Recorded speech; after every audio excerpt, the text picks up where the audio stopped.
Why is purpose such a powerful driver for our lives and help shape some of those things? It provides a context, a bowl, if you like, or whatever it is, that encapsulates how you can make other decisions. That if you make every decision based on where does it lead to my purpose, then it just makes it easier to make the decisions. I think we talked about, I believe we had a conversation about Teller of Penn and Teller. Did we talk about that sometime? I'm not sure. Maybe we can share it again. Penn and Teller are the magicians on TV. Mhm. Together for a long, long while. And I had the pleasure of working with Teller on a board of directors at one time. And I can tell you on TV, he's silent. On a board of directors, he's definitely not. And so we had a conversation once when I was asking him about how he got to where he is.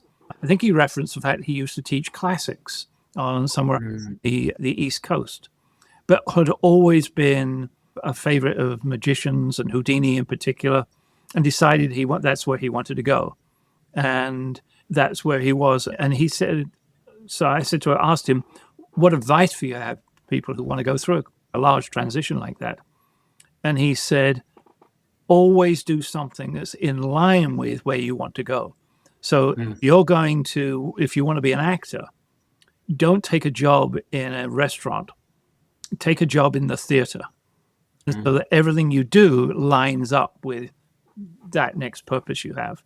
And I think that's one of the reasons why having a purpose, having passion, having a set of values, all those things, if you can live your life in accordance with all of that, you're probably going to be more successful, and you're certainly going to have a happier and more joyful life. For sure, because I think we talked a little bit about this, but it's the purpose and passions that we have are the North Star that we're trying to accomplish. And then I've always seen values as the inner compass to get us there. But then really it's how are we showing up? What are the behaviors that we are so important for ourselves and how we want to represent ourselves to the world? And if we can live in those and we can be in an organization or be in spaces where they're being honored, we feel at peace. But when they're violated, we feel threatened or we don't feel that inner peace anymore. And I just think it's really interesting. And that can be applied in both the work and the personal context. Is your purpose and passion aligned with either of those two paradigms? And then is that experience aligning with your values? Is it honoring them? And if not, then what would need to change in order for it to honor it? Because I'm personally experiencing a little bit of that in my professional life and making some choices to do something different so that it can better align as I move along my journey.